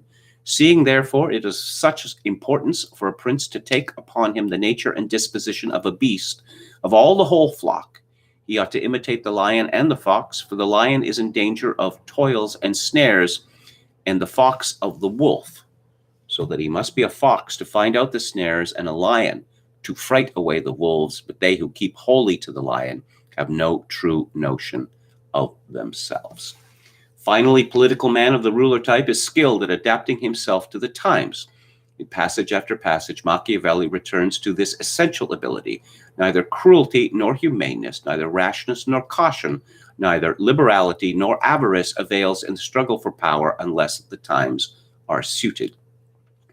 And Machiavelli explains, I believe again that the prince may be happy, whose matter of proceeding concerts with the times, and he unhappy, who cannot accommodate to them. For in things leading to the end of their designs, which every man has as an eye, and they are riches and honor, we see men have various methods of proceeding, some with circumspection, others with heat, some with violence, others with cunning, some with patience, and others with fury, and everyone, notwithstanding the diversity of their ways, may possibly attain them. Again, we see two persons equally cautious, one of them prospers and the other miscarries, and on the other side, two equally happy by different measures, one being deliberate and the other is hasty. And this proceeds from nothing but the condition of the times, which suits or does not suit with the manner of their proceedings. From hence arises what I have said, that two persons by different operations do attain the same end, whilst two others steer the same course, and one of them succeeds and the other is ruined. From hence likewise may be deduced the vicissitudes of good. For if to one who manages the deliberation and patience, the times and conjuncture of affairs come about so favorably that his conduct be in fashion, he must needs be happy. But if the face of affairs and the times change, and he changes not with them, he is certainly ruined.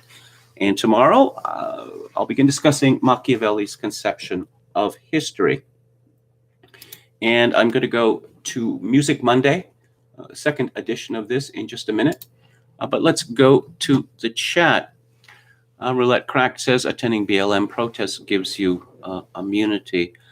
I don't know. There's a long-standing joke that something like about 450,000 people were at Woodstock in August 1969, but that millions of people claim to have been at Woodstock. Similarly, I shouldn't think the number of people who marched on Washington with Martin Luther King was what, in the hundreds of thousands. I suspect there are many, many millions and many famous people who claim to have taken part in that. Joe Biden, he claimed for many, many years, including as recently as last year, about his great, civil right marching past, of which there was none, zero. It was Bernie Sanders who marched with Martin Luther King, not Joe Biden. But for some reason, Bernie Sanders was seen to be hostile to blacks. I suppose it could be simply, how shall I put this? Tribal antipathy. Chogakin 666, perfidious Lombards. Okay.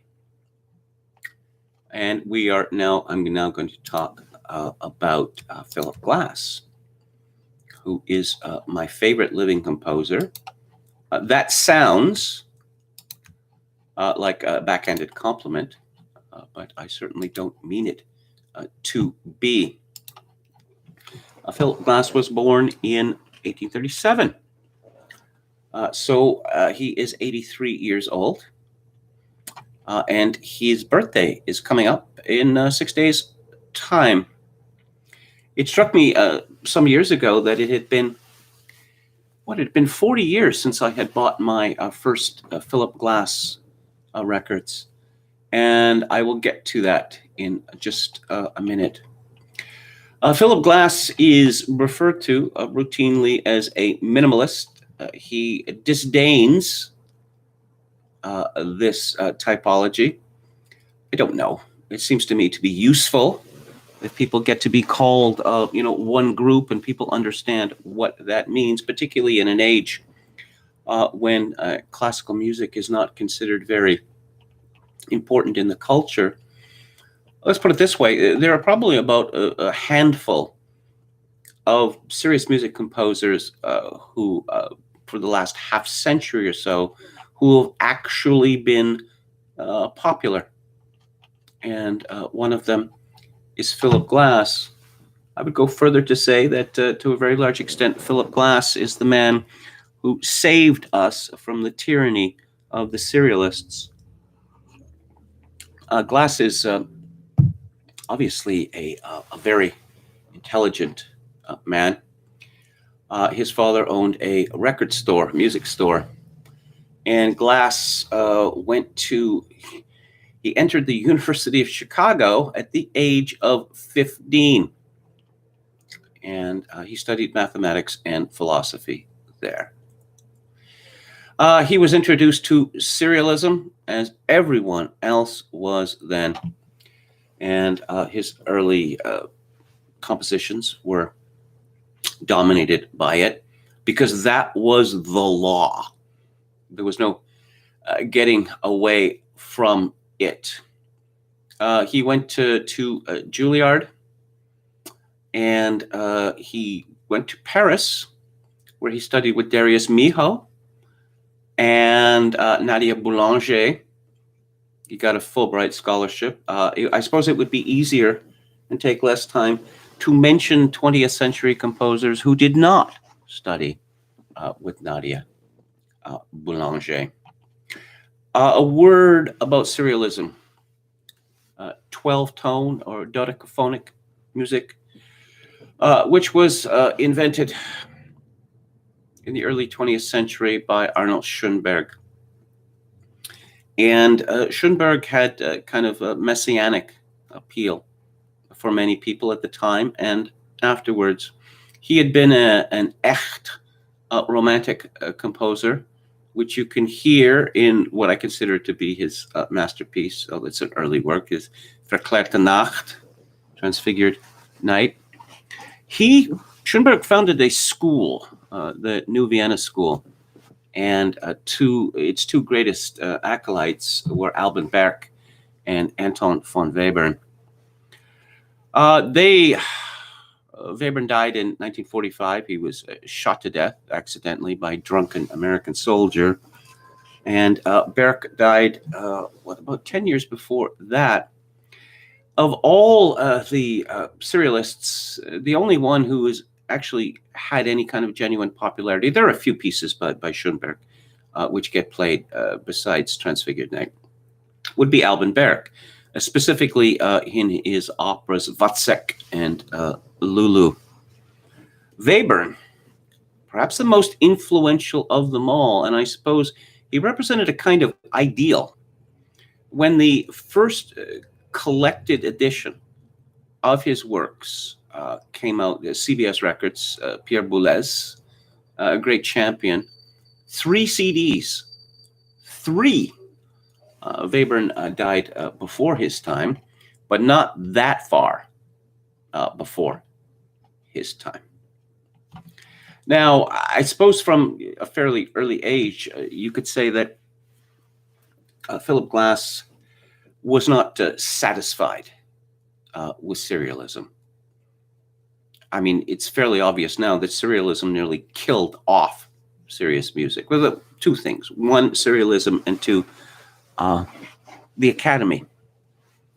Composers used to study with other composers. And, up to the time of Beethoven or, late Haydn, essentially, they worked for churchmen and kings. From the time of, late Haydn and Beethoven, they became independent entrepreneurs, selling their music.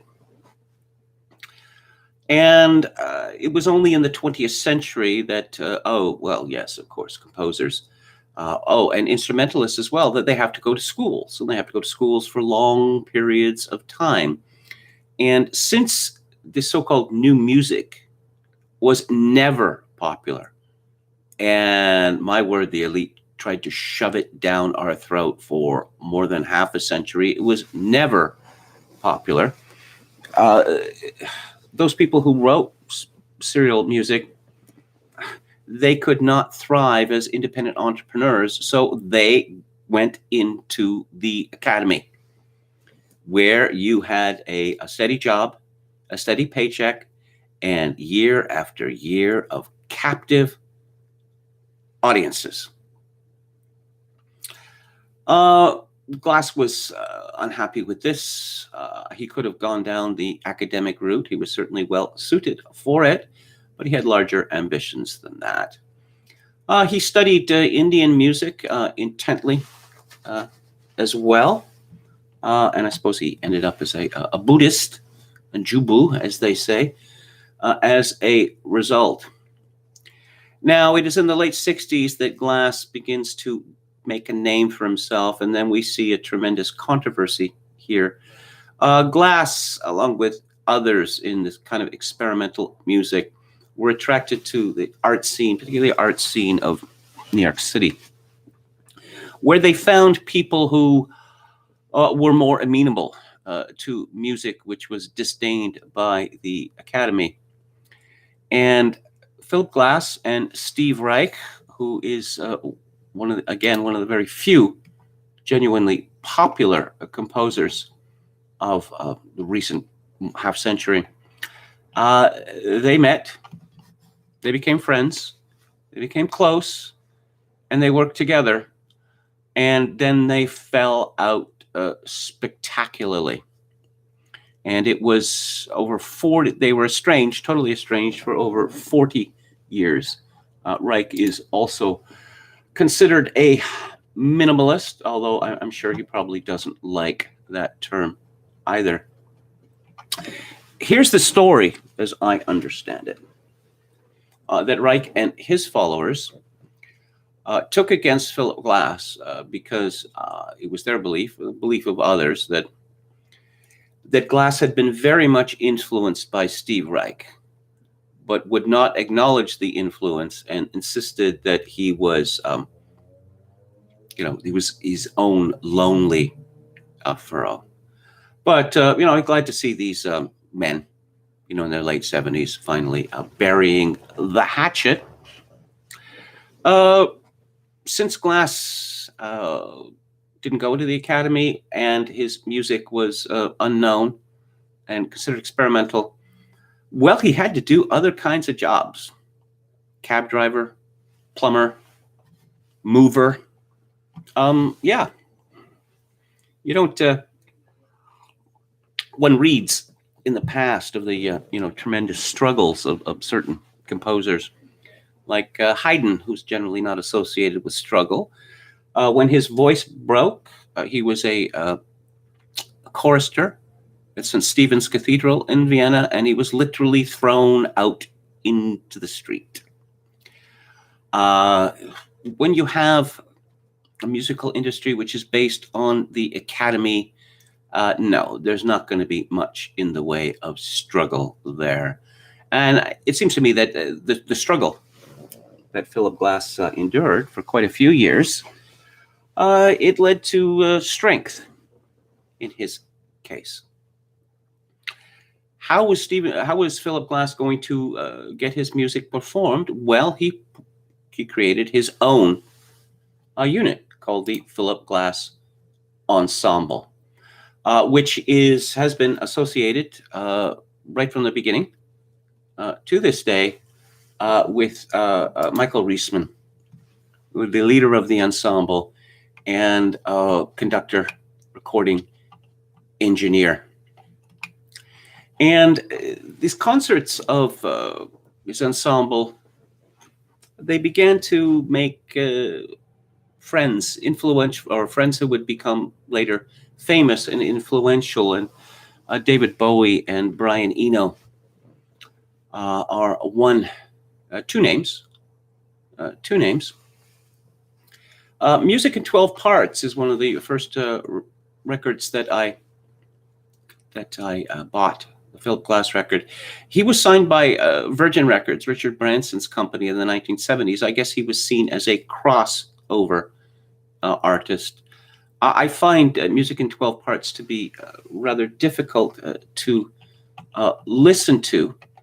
An album that I bought at the time called North Star, which is primarily a vocal album. It still delights me to this day. I suppose it might remind some listeners, older listeners, to a group called the Swingle Singers. And Glass he made his name with his opera Einstein on the Beach. The libretto is by Robert Wilson, and Robert Wilson's librettos are, or libretti, I suppose you could say, they're singular. They are absolutely singular. It was the operas on exotic themes such as Satyagraha, which is about Gandhi, and Akhenaten, which is about ancient Egypt. These were one of the things that distinguishes Glass from previous composers is his use of, as they say, the studio as an instrument. It's possible to use the recording studio to get sounds, particularly forceful sounds of the type that a traditional classical ensemble wouldn't be able to do. Now, to this day, this sort of thing is not done in the recording of classical music. I suppose there's some exceptions. John Cale, who had been involved with experimental groups in the 1960s and was influenced by Indian Drone, just as Philip Glass was. He produced an album for, Warner Brothers, no less, called The Academy in Peril, wherein you can see him using phasing and other recording techniques on pieces of classical music that he had written. John Cale became famous for playing the bass and bass viola and organ in the Velvet Underground, but he was trained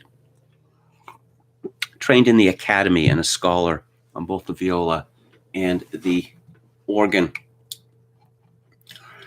People complain that Philip Glass's music all sounds the same.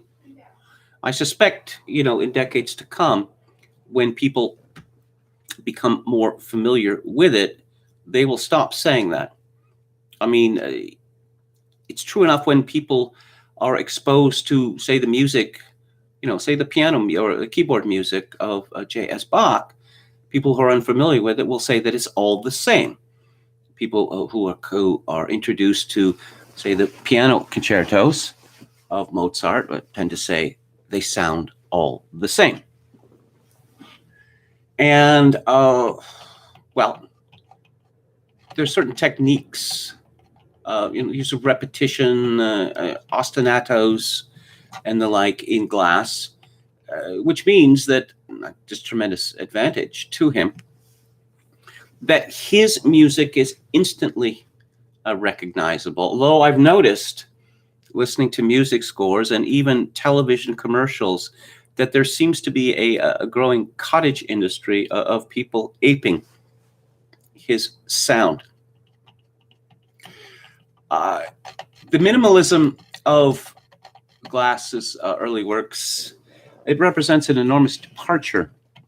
But you can see in his later works, and of course he is still composing, and if you look at, say, the asperity of Webern and his very small output, Glass is very much like an old school composer in that he has written an enormous amount of music. I think I have something probably close to 100 CDs or CD equivalents by Philip Glass, and I won't say that I'm scratching the surface there. I'll just say that there is an enormous amount of music that he has performed and recorded, or that others have recorded, that I have not yet heard. So I have that to look forward to. But as Glass got older, one could say that his music became more classical in that he began to adopt forms which were associated with the old music. Well, the symphony, to give one example, and what he has written, over a dozen now, the piano concerto, the violin concerto. Glass has also made a considerable name in movie soundtracks, The Hours, and such like. He's writing concertos for all manner of instruments, and he has been taken up by popular instrumentalists. On the piano, Valentina Lisitsa from the Ukraine, Marielle and Katya Lebec, the Lebec sisters on violin, Guidon Kramer, and Robert McDuffie. And there are now various conductors, sort of rivaling to become, known as Philip Glass conductors.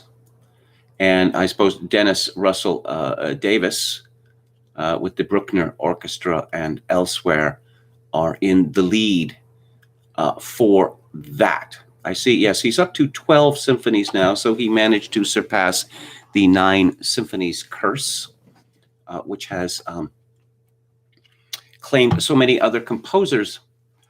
Of course, Glass, he learned all of the greats. He studied them.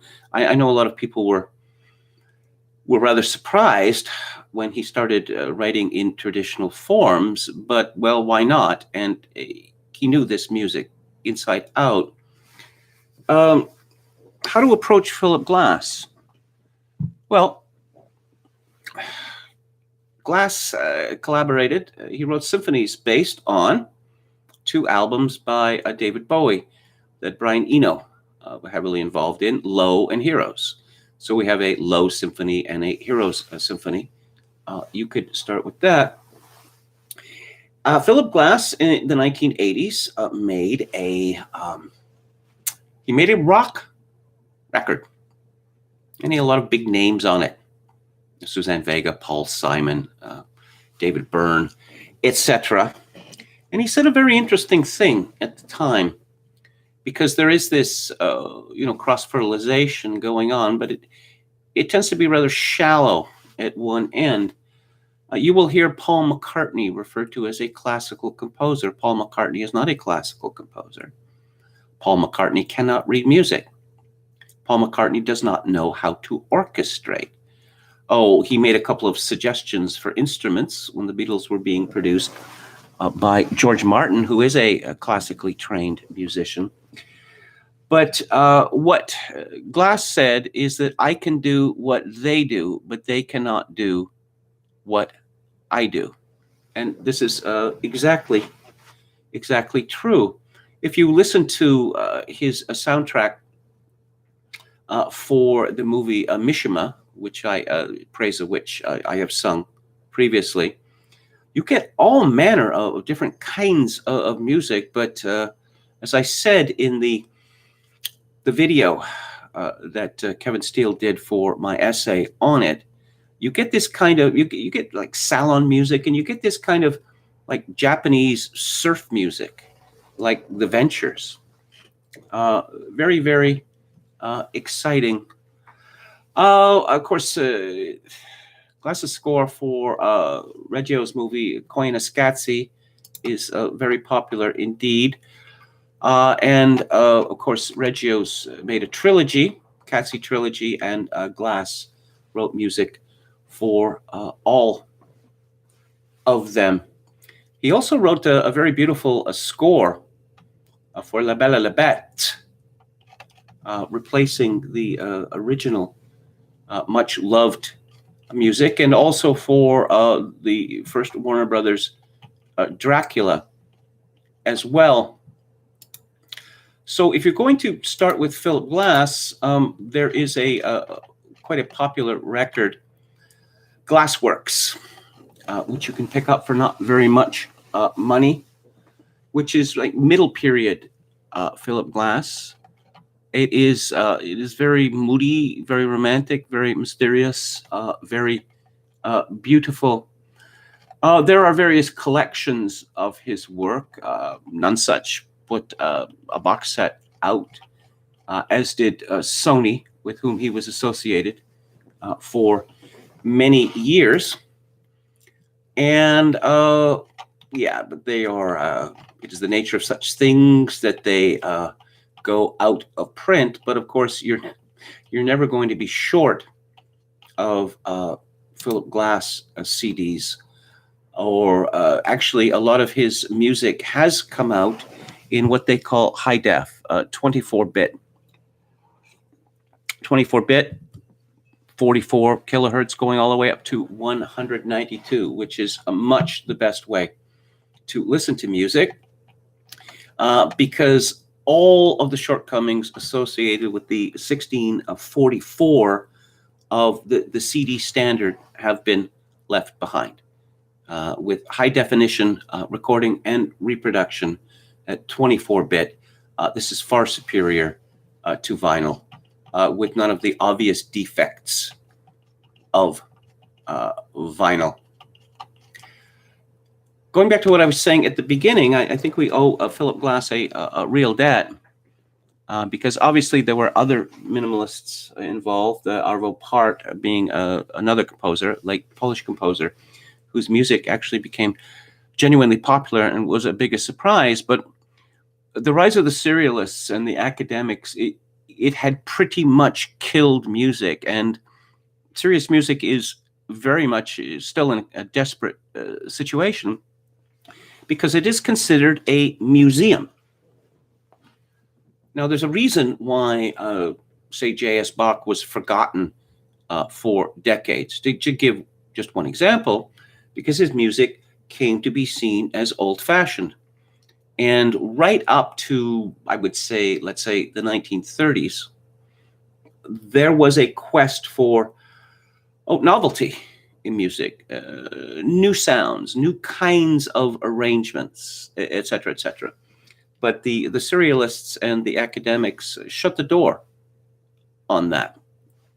And with the rise of the record industry after the Second World War, on the one hand, it was a blessing that all of these minor works by great composers were finally recorded. I mean, it's really kind of shocking. It's a pleasant shock just how many recordings there are of C.P.E. Bach or Johann Christian Bach, and composers who were previously thought terribly obscure. Many of them now, their complete catalog, or most of it, Szymanowski, say, has been recorded. But the reason that this came about was because there was no new music that the record companies thought that anyone would buy. That is to say, that the living tradition in serious music had pretty much, it had ended. When I see the number of musicians, particularly young musicians now, who are championing Philip Glass, this tells me that, say, it will soon not become unusual to see one of his symphonies or one of his violin concertos in the repertory, being played by symphony orchestras, and not in the way that they do, oh, here's something terribly special, you're probably going to hate it, but we feel under an obligation to do this. No. So 3 cheers for Philip Glass. And once again, I'd say if you want to start with his work, Glassworks is a very good place to start. So next week on Music Monday, I'm going to be discussing the politics of punk rock. I guess punk rock is still around, but it's a genre associated with the 1970s and 1980s, and of course, the British and American versions of this were very different, particularly in their politics. Let's take a look at the chat. Quachalango says, my favorite Eno fun fact is that he lived beside the guy who invented the Lil Yellow Highway turtle reflectors, besides the great music that is. Brian Eno's career is strange, because he began as this weirdo recording earthworms, right? And playing in the Portsmouth Sinfonia. And he was a non-musician, as he calls himself. And then he becomes a rock star with Roxy Music. And then he leaves, and he made a bunch of solo albums, well, which I love. The first one is really, really good. I like the others too, but he starts to move towards ambient music. And this guy who started off, he made this music, these records with Robert Fripp in the 1970s. Apparently, that's one of the reasons why he left Roxy Music, is that Brian Ferry was jealous because Brian Eno, who didn't write any of the songs, didn't sing any of the songs, he was getting as much or more publicity than Brian Ferry was. And so now Brian Eno is considered one of the greatest living Englishmen. One wouldn't have expected that, but as I like to say, life is full of surprises. Glib Medley says, "Taking Tiger Mountain by Strategy," and I love that record to death. What format is that? Digital file. Yes, they call it digital music, and you typically download it. And it is you can identify it because it is in 24 bits as opposed to 16. That is to say, 16 bits, you're sampling the music. You're continually sampling the music, and when you use 24 bits, that is no longer necessary. So the thinness associated with the CD format is it doesn't exist with the 24-bit format. Someone's media hits. Why did radio stations always play that McCartney medley of Band on the Run and Wings? It was such a bad jump from some sleazy, druggy music to some orchestrated melody. I suppose, McCartney is characterized by throwing away melodies. That he has, most songwriters will go, no, there's enough melodies here. I don't need some other melody, which I'm just going to use for 20, 30 seconds and then move on. No. But I guess that's why they play that medley. Are you familiar with the Vans Warped Tour started by the shoe company? It stopped a few years ago. I have heard of it, but that's all I can say. Do you like John Adams? I do like John Adams. I don't like Adams as much as Glass and Reich. Reich's experiments with, like, say, the human voice are really, really compelling. Having some old man, probably some deranged man, singing about Jesus's blood, that's kind of a strange place to start, But yeah, I mean, the thing about serial music, I mentioned that Stravinsky got bullied into this, and Aaron Copland got bullied into it. Oh, they don't want to stand up against the Academy. There was an American composer who was considered to be the future of American serious music, and he ran afoul of the Academy, and it's a sad story. I'm trying to remember his name.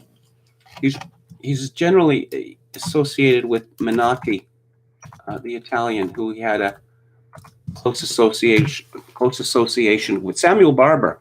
Samuel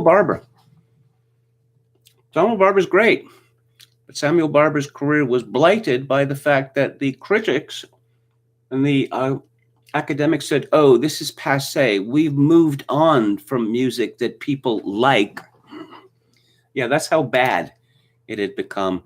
And as much as I admire Schoenberg, and I genuinely admire him, this obsession with process is it's sterile, and the 12-tone system doesn't work. It does not produce stretches of music which are amenable to human beings. Okay, so that is the show for today. And coming up on the show later in the week, a beautiful moving movie from 1944 by the Archers on Friday, A Canterbury Tale. And on the book club, Balfour by Jim Bouton. And actually, I have the version with all of the subsequent amendments, everything that happened to Jim Bouton after the book came out in 1970? He was a washed-up ball player with a team, the Seattle Pilots, which ceased to exist one season, and it went to Milwaukee, went bankrupt and went to Milwaukee. And this book made him famous and reviled. I mentioned Pete Rose earlier. I'm going to swear here because it doesn't work without it, that Pete Rose saw Jim Bouton on the field some years later, and he ran up, top of the dugout and shouted, "Fuck you, Shakespeare." That's the kind of guy that Pete Rose was. Anyway, I'll be back on the air tomorrow at 4 p.m. Pacific, 7 p.m. Eastern. If you like the show or any part of it, I'd appreciate it if you click on the like button and subscribe to my YouTube channel if you have not done so already. If you would like to make a donation to this live stream, which I really could use a lot right now, my PayPal account is associated with Kevin_Grace@hotmail.com. Once again, Kevin_Grace@hotmail.com. If you're Canadian, donations to this live stream can be made directly via interact@kevingrace@shaw.ca. And I shall leave you with this, as always, in these days of social atomization and civilizational collapse. I do dearly wish that you, my dear listeners and viewers, manage to form a genuine human connection in order to ease the burden. Good night.